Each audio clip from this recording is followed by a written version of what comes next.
Շնորհակալ եմ շատ Եվրոպական միություն, Հայաստանի Հանրապետություն քաղաքացիական հասարակության պլատֆորմի հարգելի ներկայացուցիչներ, Հայաստանի Հանրապետության պետական իշխանության հարգելի ներկայացուցիչներ, Հայաստանում հավատարմագրված հարգելի դիվանագետներ, քաղաքացիական հասարակության հարգելի ներկայացուցիչներ, հարգելի ներկաներ, ողջունում եմ Եվրամիության Հայաստանի Հանրապետության քաղաքացիական հասարակության պլատֆորմի 8-րդ հանդիպումը եւ ուզում եմ ասել, որ մենք շատ բարձր ենք գնահատում Հայաստանի Հանրապետությունում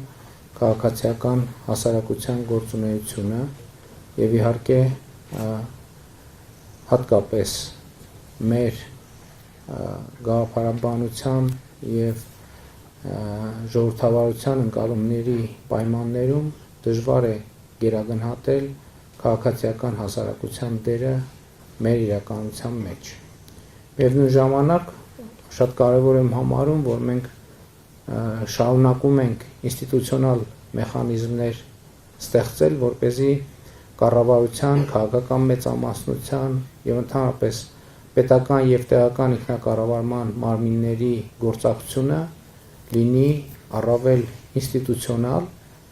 առավել համակարգված եւ այդ ամենի արդյունքում ավելի արդյունավետ եւ ավելի կառուցողական։ Ընդհանուր առմամբ պետք է արձանագրել, որ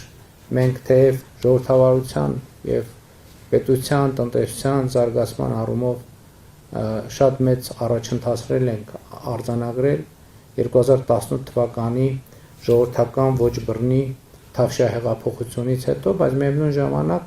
իհարկե մենք առերեսվում ենք, որ շարունակաբար ունենք լրջագույն խնդիրներ եւ այդ լրջագույն խնդիրների լուծումը մեր օրակարգի առաջնահերթությունների մեջ է, բայց նաեւ այդ խնդիրների լուծման բանաձևեր փնտրելիս մենք գոնե մասնական տպավորությունը կարող եմ ասել, բախվում ենք առաջին, նույնիսկ երկրորդ, նույնիսկ երրորդ հայացքից աննկատ խնդիրների, մասնավորապես դա ընդունված է անվանել հիմնական հասկացությունների ճշգրտում։ 2018 թվականի հեղափոխությունից հետո թերևս ամենամեծ քննադատությունը մեր կառավարության եւ քաղաքական մեծամասնության հասցեին այն է, որ մենք արդարության ակնկալիքը ունենալով որպես հիմնական օրակարգերից մեկը հեղափոխության դեռևս չենք կարողացել Հայաստանում արդարության ոլորտում հասնել այնպիսի հաջողությունների, որ կգնահատվի լավ կամ բավարար։ Այստեղ կա ճշմարտություն, բայց երբ որ մենք ուզում ենք հասկանալ խնդրեմը, բախվում ենք առաջին հայացքից կարող է շատ պարզունակ մի հարցի։ Իսկ ինչ է արդարությունը եւ ինչ է արդարադատությունը։ Եվ պարզվում է, որ այս հարցի շուրջ միասնական ընկալում չկա, ընդ որում ոչ միայն համընդհանուր, այլ նաեւ որոշակի գաղափարաբանական եւ դիտանկյունային էական տարբերություններ կան ընդհանուր մասնագիտական խմբերի մեջ։ Օրինակ իրավաբանները արդարությունը մի բան են համարում, քաղաքական գործիչները մեկ այլ բան, տնտեսվարողները երրորդ բանը, քաղաքացիները չորրորդ բանը, ընդհանրապես արդարադատության հետ առնչվող կողմերը երկուսն են եւ սովորաբար մեկը պարտվում է, մյուսը հաղթում։ Ինչպես հասնել նրան, որ եւ պարտվողը եւ հաղթողը ընդունեն կամ ընդունելի համարեն կամ համաձայնվեն, որ տեղի ունեցածը արդարություն եւ արդարադատություն է։ Այս հարցի հետազոտմամբ զբաղվելով ես հանգել եմ մի եզրակացության, որ այստեղ ամենակարևոր խնդիրներից մեկը process-ների եւ ինստիտուտների օրգանիկությունն է իշխանության աղբյուրի ժողովրդի հետ կապի իմաստով։ Այսօրվա համակարգի պայմաններում մենք երբեք արդարություն եւ արդարադատության զգացում չենք ունենալու, որովհետեւ ես գործընկերներին ասել եմ, որ Հայաստանի Հանրապետությունում դատական եւ արդարադատության եւ արդարության համակարգերը հիմնականում չունեն օրգանական կապ իշխանության բարձրագույն աղբյուրի ժողովրդի հետ։ Եվ այս խնդիրն է կարևորագույններից մեկը, որը մենք պիտի լուծենք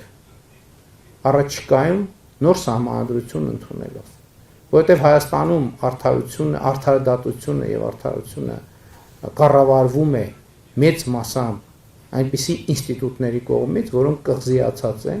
մեկուսացած են, իրենք չունեն օրգանական կապ ժողովրդի առաջ եւ նաեւ չունեն հաշվետվողականության բավարար մակարդակ եւ պատասխանատվության բավարար մակարդակ ժողովրդի առաջ, որը իշխանության բարձրագույն կրողն է։ Եվ այստեղ էլ մեր ֆունդամենտալ խնդիրը այն է, որ այն հենասյուներից մեկը, որը ապահովում է, պիտի լինի չափանիշ արդարության եւ արդարադատության, որովհետեւ հարցի հետևից գնալիս ես ինքս ինձ համար հետևյալ եզրակացությունն եմ արել, որ արդարությունը եւ արդարադատությունը համապատասխանությունն է սահմանադրությանը եւ օրենքներին։ Բայց ինչ անել են դեպքում, երբ որ հենց սահմանադրությունը օրգանական կապ չունի իշխանության բարձրագույն աղբյուրի հետ։ Այս դեպքում ինչ էլ ուզում ես արա, այդ արդարության եւ արդարադատության զգացողությունը չի լինելու, որովհետեւ սահմանադրությունը պետք է լինի ժողովրդի կամքի, ազատ կամքի արտահայտում, իսկ մենք պետք է խոստովանենք, որ մենք այդպիսի սահմանադրություն չունենք եւ ցավոք երբեք չենք ունեցել, իսկ երբ որ այդ կամքի, այսինքն աղբյուրը, որտեղից դե յուրե բխում է արդարությունը եւ արդարադատությունը, խզում ունի ժողովրդի հետ, այդ մեխանիզմի գործարկումը երբեք չի կարող ընկալվել ժողովրդի կողմից որպես արդարություն եւ արդարադատություն։ Եվ ես ուզում եմ ասել, որ ես չեմ ասում որպես Հայաստանի Հանրապետության վարչապետ, ես ասում եմ որպես Հայաստանի Հանրապետության քաղաքացի, որտեղ ես ինքս էլ չունեմ Հայաստանի Հանրապետությունում արդարության եւ արդարադատության զգացում ինստիտուցիոնալ առումով, եւ սա ֆունդամենտալ խնդրեմ է, որը մենք պետք է լուծենք։ Եվ այս առումով իհարկե մեզ համար համագործակցությունը եվրոպական կառույցների եւ նաեւ վերջերս մարդու իրավունքների եվրոպական դատարանում իմ ունեցած հանդիպման ժամանակ ես սրան անդրադարձա, որ մեր խնդիրը չէ մեր սխալները քողարկել եւ փորձել ցույց տալ, որ ամեն ինչ լավ է եւ ամեն ինչ կատարյալ է։ Ընդհակառակը եվրոպական եւ միջազգային մի շարք ինստիտուտների հետ մեր համագործակցության առանցքային նպատակն է, որ մենք ունենանք որոշակի մեխանիզմներ հնարավոր թույլ տրված սխալները ուղղելու, որովհետեւ եթե մենք առաջնորդվենք այն կանխավարկածով, որ մենք պիտի հասնենք նենց վիճակի, որ մենք չսխալվենք, դա ճիշտ չի, որովհետև այսօր եւ երեք եւ վաղը սխալվում են բոլորը, այդ թվում ամենայն հարգանքով եվրոպական ինստիտուտները, Հայաստան, բոլորը, մարդը, ընդհանրապես մարդը սխալական է։ Եվ հետեւաբար մենք չպետք է խնդիր դնենք, որ մենք պետք է չսխալվենք, որովհետև երբ որ մենք այդ խնդիրը դնում ենք, մենք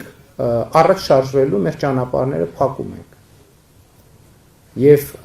այս է մեր ընկալումը, մենք պետք է աշխատենք չսխալվել, մենք պետք է ամեն ինչ անենք, որ չսխալվենք, մենք պետք է շարունակաբար սովորելով, կրթվելով, հասկանալով, ճանաչելով, ինքներս մեզ առաջին հերթին ամեն ինչ անենք, որ չսխալվենք։ Բայց մենք պետք է հասկանանք, որ միևնույնն է սխալվելու ենք։ Այլ բան, որ մենք պետք է ամեն ինչ անենք, որ սխալները լինեն հնարավորինս թեթև եւ լինեն այդ սխալները ուղղելու մեխանիզմներ եւ այս ընկալումն է մեզ համար գործելակարգը։ Եվ վերջին բանը, որ ուզում եմ ասել, տեսեք, իմ ականջուղագի ծագեց հետեւյալ արտահայտությունը, որ կառավարության շատ ինստիտուտներ դեռևս սրերով են ընդունում առաջարկները, սվիններ, սուր, հրացան, ատրճանակ։ Գիտեք, ես հասկանում եմ, բայց այդ շեշտադրումը, բայց կներեք, ես համաձայն չեմ, որ կառավարությունը կամազուրկ ամորֆ մի մարմին է, որը ինչ քաղաքացիական հասարակությունը ասեց, հլու պետքա կատարի։ Եկեք ուրեմն դերերով փոխվենք, եկեք դուք կառավարեք, մենք էլ գանք առաջարկներ ներկայացնենք, բայց ես չեմ էլ ասում, որ կառավարությունը պետք է ամեն ինչ մերժի։ Իմ ասածն է, որ պետք է տեղի ունենա բանավեճ, որովհետև այն ինչ ընդունվում է առանց բանավեճի, ի սկզբանե սխալ է։ Այսինքն այն ինչ ընդունվում է առանց բանավեճի, ուրեմն ինքը անարժեք ինչ-որ մի բան է, այնտեղ որտեղ չկա բանավեճ, նույնիսկ ամենափայլուն գաղափարը ինքը պետք է անցնի բանավեճի միջով, որպեսզի ինքը ստանա գործնական գերազանցություն։ Ուրիշ տարբերակ չկա։ Ես ուզում եմ ասել, որ կառավարությունը շարունակելու է սվիններով ընդունել եւ քաղաքացիական հասարակության հետ բանավեճով այդ սվինները պետքա իջնեն, պետքա խոնարհվեն։ Դրա մասին է խոսքը, որովհետեւ այո, պետությունը պետքա նաեւ ինքը պետությունը շատ բարդ համակարգ է։ Պետությունը պետքա նաեւ ինքնաիմունային համակարգեր ունենա, որովհետեւ պատկերավոր ասած, այսօր ամենա կներեք լավ բովանդակությամբ ֆայլերի հետ էլեկտրոնային փոստով գալիս են վիրուսներ, որոնք համակարգեր են շարքից դուրս բերում։ Դրա համար պետք է այո ամեն ինչը ստուգվի, վերստուգվի, նայվի, վերանայվի, որովհետև շատ կարևոր է նաև պետության ինքնությունը, պետության ինքնիշխանությունը, պետության անվտանգությունը ապահովել, միևնույն ժամանակ խորացնելով այն ռազմավարությունները, որ մենք ընդունել ենք, այդ թվում Եվրամիության հետ համագործակցության տրամաբանության մեջ եւ համապարփակ եւ ընդլայնված գործընկերության համաձայնագիրը մեզ համար աշխատանքային օրակարգ է, բայց պետք է նաեւ ընդունել, որ այդ աշխատանքային օրակարգը ընդլայնվել է Հայաստանի եւ Եվրոպական միության միջև վերջին տարիներին հարաբերությունների աննախադեպ զարգացումով։ Եվ մենք շարունակելու ենք այս ճանապարհը, վստահ շարունակելու ենք այս ճանապարհը, այո, մենք ընդունել ենք օրենք Հայաստանի Հանրապետության Եվրոպական միությանը անդամագրվելու գործընթաց սկսելու մասին, բայց մեր ռազմավարությունը նաև այն է, որ այս process-ի մեջ մենք չենք պատրաստվում շանտաժի գործիքներ կիրառել, այդ թվում Եվրոպական միության նկատմամբ, որ մենք այ օրենք ընդունել ենք, դե հիմա մյուս ամիս մեզ ընդունեք Եվրամիություն, ոչ ամենևին։ Մեզ պետք է որ այս process-ի շուրջ լինի զրո նյարդ։ Եվ դա մեզ համար հնարավորություն է իրապես համապատասխանել որպես երկիր բարեփոխումների գործընթաց շարունակել այնպես, որ մենք իսկապես համապատասխանենք Եվրոպական միության չափանիշներին։ Այս կետում, երբ որ մենք լինենք օբյեկտիվորեն այս կետում, Եվրամիության անդամ դառնալ չդառնալը քաղաքական որոշման հարց է։ Եվրամիությունը կարող է որոշել չընդլայնվել կամ որոշել ընդլայնվել որոշակի տրամաբանությամբ։ Եվ մենք որևէ մեկի կամքին քաղաքական չենք կարող բռնանալ։ Եթե Եվրոպական միությունը որոշի, որ մենք մեզ ընդունել Եվրոպական միության լիիրավ անդամ որպես, շատ լավ։ Եթե կորոշի չընդունել, մենք էլի շահած դուրս կգանք, որովհետև կլինենք ժամանակակից լավագույն ստանդարտներին համապատասխանող երկիր։ Մեր խնդիրն է, մեր նպատակն է, մեր ռազմավարությունն է լավագույն ստանդարտներին համապատասխանող երկիր լինել, եւ մենք հասկանում ենք, որ այսօր հեռու ենք այդ կետից, բայց մենք գիտենք, որ ունենք անհրաժեշտ քաղաքական կամք, ռազմավարություն, տեսլական, թե ինչպես շարժվել այդ ուղղությամբ եւ ինչպես հասնել այդ կետին, եւ իհարկե Եվրոպական միություն Հայաստան քաղաքասարակության պլատֆորմի գործունեությունը այս իմաստով շատ կարևոր է, ես ինչպես ասացի, բարձր եմ գնահատում ընդհանրապես քաղաքացիական հասարակության գործունեությունը եւ մենք ինչպես նախկինում այսօր էլ վաղն էլ կշարունակենք ոչ միայն համագործակցել, այլև խորացնել մեր համագործակցությունը քաղաքացիական հասարակության եւ Եվրամիություն Հայաստան քաղաքասարակության պլատֆորմի հետ։ Շնորհակալ եմ։